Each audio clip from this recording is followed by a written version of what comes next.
کہ ایک judicial commission high power supreme court of Pakistan بنائے اور شہباز شریف کو گرفتار کیا جائے، اور وہ وزراء جو کہتے تھے ہم برسٹ ماریں گے یعنی چھٹا ماریں گے، وہ جو کہتے تھے کہ گولیاں چلیں گی اور لوگ ڈسپرس ہو جائیں گے، ان کو گرفتار کیا۔ 180 سیٹوں والا جو ہے وہ اڈیالہ جیل میں پڑا ہوا ہے اور 17 سیٹیں لینے والا وہ وزیر اعظم ہے۔ تو اس طرح کا فراڈ جب ہوتا ہے تو پھر آپ بتائیں کہ کیا جمہوریت آگے چلے گی اور کیا ملک چلے گا؟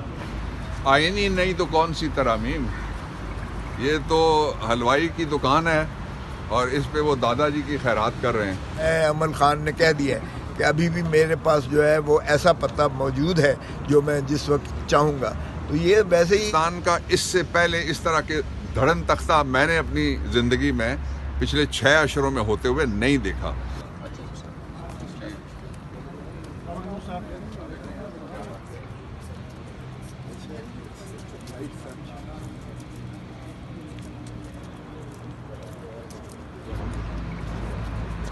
شرارتی کا کیا ہے؟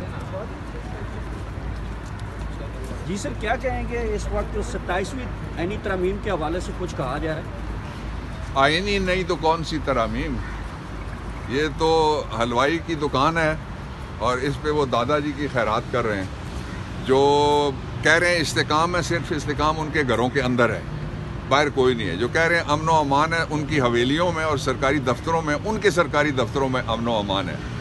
جو کہہ رہے ہیں بجلی سستی ہے، ان کے لیے سستی نہیں بلکہ مفت ہے۔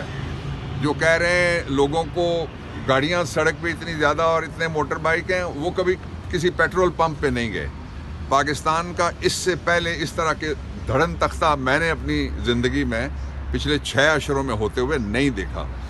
اس لیے 2 راستے ہیں آگے بڑھنے کے۔ ایک راستہ یہ ہے کہ چوری شدہ مینڈیٹ والی حکومت کو لوگ، آپ نے بندے مار کے دیکھ لیا، آپ نے آئین مار کے دیکھ لیا، آپ نے عدلیہ کی آزادی مار کے دیکھ لی، آپ نے چھاپے مار کے دیکھ لیا، آپ نے بچوں کو مار کے دیکھ لیا، آپ نے خواتین کے سروں کے آنچل کھینچ کے دیکھ لیے کہ عدلیہ کی آزادی اس کو آپ نے جیب میں ڈال کے دیکھ لیا۔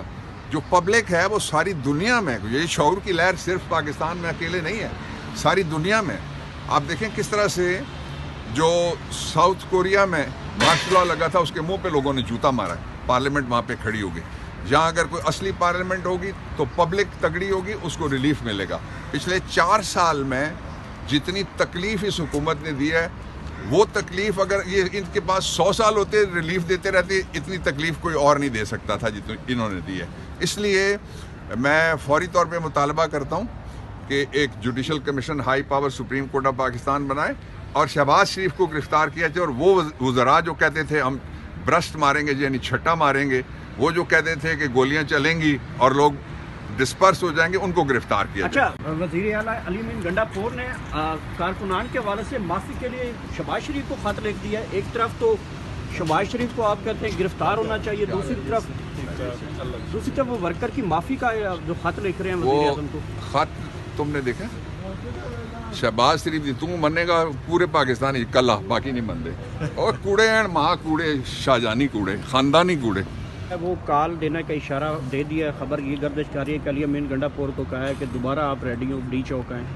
دیکھیں انہوں نے کیا کہا ہے یہ تو مجھے نہیں پتہ ہے، لیکن لامحالہ ہم تو ابھی بھی احتجاج کی کیفیت میں ہے، کیونکہ احتجاج کی کال آف نہیں کی گئی ہے، تو اس لیے ہم آج بھی اسی احتجاج کناں ہیں، احتجاج کرتے رہیں گے جب تک عوام کے حقوق واپس نہیں دیں گے، جب تک مینڈیٹ ڈاکہ مارا ہوا مینڈیٹ واپس نہیں ہوگا، جب تک 26ویں ترمیم جو ہے رول بیک نہیں ہوگی اور عدالت کو آزاد نہیں کیا جائے گا، جب تک یہ بنیادی حقوق اور آئین کی جو ہے عملداری یقینی نہیں بنائی جائے گی، قانون کی پاسداری جو ہے اس پر جو عملداری نہیں ہوگی، تب تک ہم ظاہر ہے کہ عوام کی خاطر اور پاکستان کی عظمتوں کی خاطر جو ہے ہم تو احتجاج کناں ہیں۔ خان صاحب کا یہی پیغام ہے اور یہ اس پر ہم کاربند ہیں۔ سو وہ باقی لایا ہے، عمل خان نے کہہ دیا ہے کہ ابھی بھی میرے پاس جو ہے وہ ایسا پتہ موجود ہے جو میں جس وقت چاہوں گا۔ تو یہ ویسے ہی یہ لولی لنگڑی بیساکھیوں والی حکومت جو ہے یہ چل تو رہی نہیں ہے، تو پاکستان پر رحم کریں میرے خیال میں۔ اگر تو ان کو جو ہے 1971 کا سانحہ ابھی بھی ان کے ذہن میں آنا چاہیے، اس وقت کے جو اسٹیبلشمنٹ تھی اور اس کا وقت سربراہ یحییٰ خان، اس نے جو حشر کیا تھا کہ 160 سیٹوں لینے والے کو اس نے اقتدار نہیں دیا تھا، ملک توڑوا دیا تھا۔ 93,000 فوجی جو ہے اروڑا کے قدموں پر جو ہے سرنڈر کیا تھا. دنیا کی بدترین شکست تھی فوجی جو ہے عسکری شکست. تو آج تک ہم نے تو کوئی محاسبہ نہیں لیا, کسی کو سزا جزا نہیں ہوئی. کاش کہ اس وقت کسی کو سزا دی گئی ہوتی تو آج یہ کیفیت نہ آتی کہ 180 سیٹوں والا جو ہے وہ اڈیالہ جیل میں پڑا ہوا ہے اور 17 سیٹیں لینے والا وہ وزیر اعظم ہے. تو اس طرح کا فراڈ جب ہوتا ہے تو پھر آپ بتائیں کہ کیا جمہوریت آگے چلے گی اور کیا ملک چلے گا.